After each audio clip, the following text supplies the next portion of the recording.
Au début de Parashat Kedoshim, il est question de mitzvah ha-tohacha. Qu'est-ce que la tohacha? La tohacha, c'est une mitzvah dans laquelle la Torah nous enjoint de parler à quelqu'un lorsqu'il se conduit mal pour qu'il corrige ses fautes, pour qu'il corrige sa mauvaise conduite. Effectivement, il dit dans la Torah, réprimander, tu réprimanderas ton prochain et tu ne porteras pas la responsabilité de ses fautes.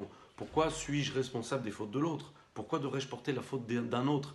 Répond le Talmud dans Maseret Shavuot, c'est parce que nous sommes tous portés garants les uns des autres lorsque nous avons reçu la Torah. En effet, nous avons dit Kol Asher Diber Hashem Naase, tout ce que Akadosh Baruch Hu a dit, nous le ferons. Ce nous le ferons veut dire que nous sommes portés garants les uns des autres. Mon père, le grand Amar Rav Yehuda Maimon disait tout le temps, c'est l'image de plusieurs personnes qui sont dans un bateau, chacun a payé sa place, aucun des passagers du bateau peut se permettre de dire moi je vais faire un trou à ma place, j'ai payé ma place. Tout le monde va dire mais oui, mais si tu fais un trou à ta place, c'est une avarie, l'eau va rentrer, c'est le bateau entier qui va couler. Nous sommes donc tous responsables les uns des autres, nous sommes tous dans le même bateau. La problématique est de savoir comment faire, comment parler, comment dire les choses quand ça ne va pas. Shlomo HaMelech dans Mishlei dit les choses de la façon suivante. Al tohachletz penisnaeka ochach chacham vieye ehaveka. Ne réprimande pas l'imbécile car il va te détester, réprimande le hacham, il va t'aimer. C'est très difficile à comprendre.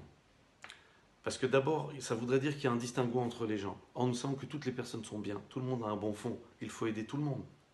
Mais plus que cela, on n'a pas encore inventé la machine à repérer les imbéciles. Vous êtes d'accord avec moi? On ne sait pas, ce serait trop facile. Bip, bip, bip, bip, bip, bip. Ah, un idiot, je lui dis rien, j'ai rien à dire. Non, cet appareil n'existe pas. Alors de quoi nous parle-t-on dans Mishlei? Il ne s'agit pas de faire un distinguo entre les personnes, mais de savoir comment aborder chaque individu. N'aborde pas quelqu'un comme un imbécile. Tu as quelque chose à lui reprocher, parle-lui comme un hacham. Dès lors que tu sais trouver les mots, dès lors que tu sais le considérer, son cœur va s'ouvrir. Amitecha, c'est celui de ton peuple, celui avec qui tu es, celui de qui tu es proche. C'est-à-dire, non seulement ne l'isole pas dans ses défauts, montre que tu n'es pas contre lui, mais pour lui, mais montre-lui également que toi aussi tu es concerné par les mêmes défauts. C'est pas pareil quand on vient voir quelqu'un, on lui dit, tu sais, moi aussi j'ai le même problème. Sache que moi aussi je cherche à me corriger dans ce domaine. Regarde, peut-être ensemble, si on en parle, on peut y arriver. Et je connais toutes tes qualités. Mais plus que ça, Veloti Sarah Lafhet. Non plus, comme on le disait au début de l'interprétation, ne sois pas responsable de ses fautes.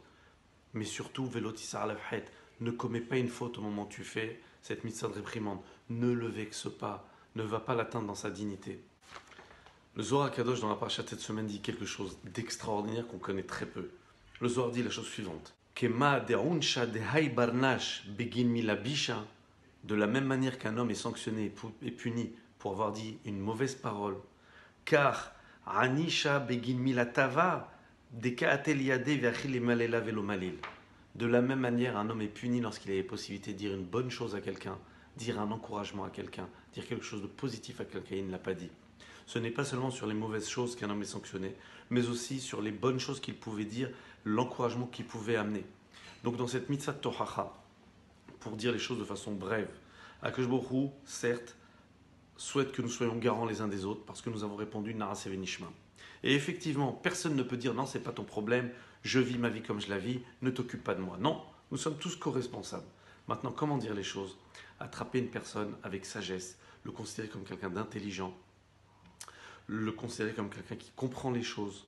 Et si je lui parle de la sorte à ce moment-là, il va m'apprécier, il va m'écouter, son cœur va s'ouvrir, mais aussi et surtout me mettre avec lui, savoir que nous sommes tous réunis, que c'est pour notre bien, que nous sommes tous concernés aussi par les mêmes défauts. Et dès lors qu'un homme sait dire les choses de cette manière, alors à ce moment-là, il accomplit cette mission extraordinaire qui refait la cohésion dans l'âme Israël, qui fait l'unicité dans l'âme Israël. Il faut savoir dire les choses, le tout n'est pas de dire, mais de savoir comment dire. À chaque fois, le problème n'est pas de faire les choses, mais comment faire les choses. De quelle manière s'adresser aux gens. Quels mots choisir, quelles paroles choisir. Comment considérer l'autre.